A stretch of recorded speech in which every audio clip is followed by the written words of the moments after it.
देखिए, जो बवंडर एनडीए में हो रहा है, बिहार में तो हो ही रहा है। यहाँ पे हम उनको अच्छी तरह से हराएंगे। पूरे देश में जिस तरह इन्होंने भ्रष्टाचार का इनका पर्दाफाश हुआ है, जो इलेक्टोरल बॉन्ड आए हैं, जिसमें 30 जो कैपिटलिस्ट कह लीजिए, कंपनीज कह दीजिए, उन्होंने दिए हैं। लगभग 14 पे सीबीआई और आईटी की जो रेड पड़ी है, ये उनके भ्रष्टाचार का पोल खोल रहा है। नमस्कार, आप देख रहे हैं न्यूज़ फॉर नेशन में आपके साथ तबजेद सिंह। कांग्रेस के राज्यसभा सांसद रंजीता रंजन बिहार पहुंचती है। आज कांग्रेस में बड़ी बैठक बुलाई गई है और इसी को लेकर जब पटना वो पहुंचती है तो सवाल पूछा गया कि एनडीए हो या महागठबंधन, अभी तक सीट का ऐलान नहीं किया गया है। इसको लेकर बड़ा बयान देते हुए नजर आ रही है रंजीता रंजन। पहले क्या कुछ कर रही है, पहले सुनिए उनकी बातों को। तो आप देखिए, जो बवंडर एनडीए में हो रहा है, बिहार में तो हो ही रहा है। यहाँ पे हम उनको अच्छी तरह से हराएंगे।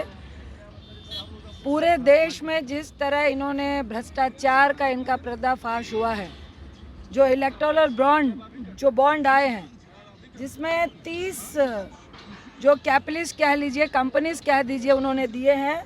लगभग 14 पे सीबीआई और आईटी की जो रेड पड़ी है, ये उनके भ्रष्टाचार का पोल खोल रहा है। और हमें लगता है कि ये जो चुनाव है, जिसकी आज 3 बजे घोषणा होने वाली है, हम एनडीए को सत्ता से विमुक्त करने जा रहे हैं। ये भ्रष्टाचारी पार्टी है, आज पूरे देश को मालूम चल रहा है।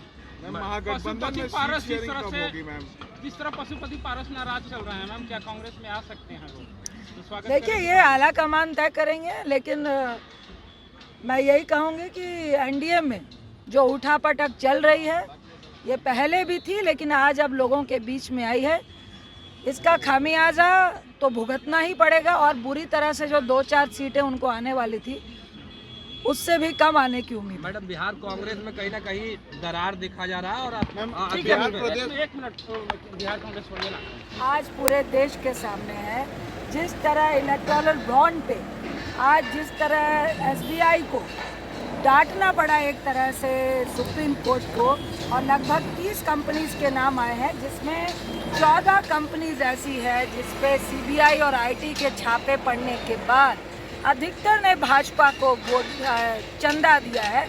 ये चंदा नहीं है जो हमारे राष्ट्रीय अध्यक्ष ने कहा कि चंदा दो, धंधा पाओ और आप टेंडर लो, कमीशन दो। ये आज पूरा देश देख रहा है कि हजारों करोड़ रुपए आज भाजपा ने जिस भ्रष्टाचार में लिए हैं, वो पूरे देश के सामने आ चुके हैं। तो इसका खामियाजा 2024 में एनडीए को सत्ता से विमुक्त कर पूरा देश। राहुल गांधी ने भी कहा है कि वर्ल्ड का बिगेस्ट। देखिए, ये विपक्ष लगातार बोल रहा है और कई बार ऐसी खबरें नहीं आई हैं, एग्जाम्पल भी आए हैं। अगर भाजपा को लगता है कि उनको लोकतंत्र का मैंडेट है, 140 करोड़ लोगों का मैंडेट है, तो सपना 56 का सीना तान के कहे ना कि ईवीएम नहीं, हम बैलेट से ही कराएंगे।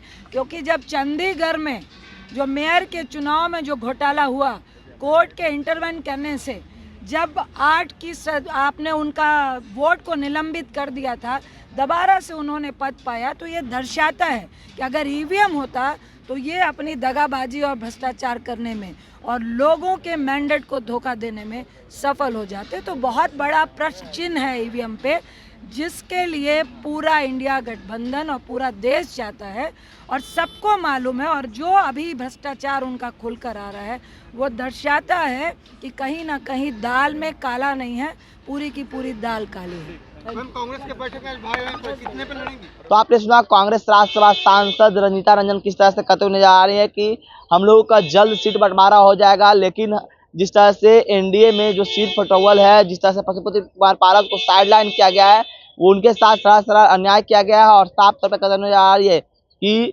जो सरकार है, जो एनडीए है, वो लोकतंत्र को खतरे में डाल रही है। तमाम खबर पर न्यूज़ पर नमस्कार।